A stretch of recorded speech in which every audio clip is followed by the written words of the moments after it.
Wolong has one of the bumpiest on-ramps in recent memory, and by that I mean if you don't learn how to properly engage with its combat by the time you reach the very first boss, you quite simply won't get past it. So to get you started on the right foot and set you up to be able to conquer Zhang Liang and everything that comes after him, here are 9 essential combat tips to survive in Wolong. Wolong isn't like Dark Souls or some other Souls-likes where parrying is a high-risk, high-reward technique that can really help you out if you get the timings down, but isn't really a requirement to get through the game. Deflections in Wolong are essential to combat. Enemies have multi-hitting combos that you can't roll out of the way of, and will wipe out your spirit gauge if you just try to block all of it. Not to mention the big damage of unblockable attacks that can only be avoided by deflecting them. So the first thing you'll want to do is train your brain to always look out for opportunities to parry whenever possible, and to get out of the habit of trying to roll away from danger as your first instinct. Make sure you're not double tapping the parry button. One of the tricky things about Wolong's default control scheme is that the button to parry and the button to dodge are the same. This makes it so that you actually have to be very careful not to just mash the button, because one tap will get you a parry, but 2 quick taps will cause you to dodge. So be vigilant about only pressing the button once for every attack you intend to parry, because otherwise you'll dodge and likely get clipped in the recovery. You can block and parry. One of the really nice things about combat is that you can hold down block and then attempt to parry out of that blocking stance. This is helpful because it makes it so that if you're too late on a parry attempt, you'll still block the attack, which makes the timing window much more forgiving than it might initially seem. Combat in Wolong, both for you and your enemies, is governed by a spirit gauge, located right below your health bar. When the bar is orange and filling up the left side of the gauge, you have negative spirit and will need to either land some hits, parry attacks, or just retreat for a while to avoid the danger of having your spirit broken, which will leave you helpless. On the flip side of that, when the bar is blue, you have positive spirit, and can spend it on martial arts, wizardry spells, or spirit attacks. The higher your spirit, the more damage spirit attacks will do. So when your bar is filled all the way to the right, make sure to cash out on that damage by using a spirit attack. Also note when enemies have negative spirit as well, as you can land a spirit attack on them to break their guard and execute a hugely damaging critical blow.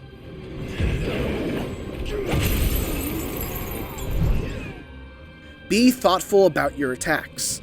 The TLDR for this tip is don't mash. But to elaborate a bit further, every attack in Wolong is committal, which means once you start it up, you're stuck in that animation until it finishes. There's no dodge or block canceling. This is important because you're vulnerable while you're in that attack animation, and enemies in Wolong have a tendency to not stagger from regular attacks, so you will trade hits. This is not a position you want to find yourself in because health restoratives are fairly limited, so only attack when you know it will land safely. And don't get greedy by attacking too many times after there's an opening. Unless you're dealing with easily staggered grunts, try to keep combos to just 2 to 3 hits, and always be ready to deflect once your attack is over.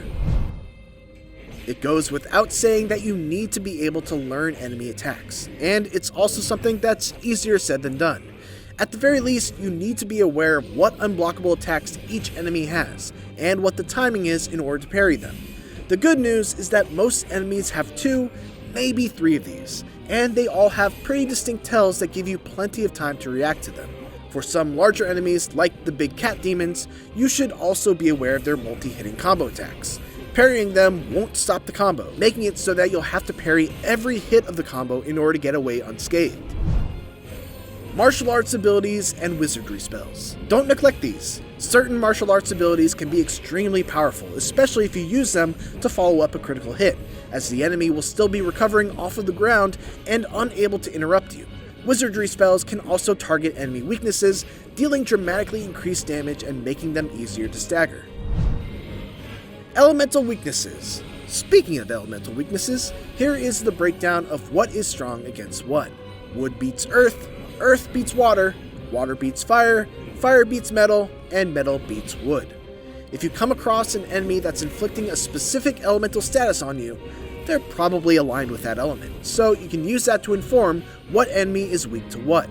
Also note that if you get afflicted by a status, you can actually clear it up by using a spell of its opposing element. So if you're on fire, use a water spell to douse the flames. If you're poisoned, use a fire spell to clear it up.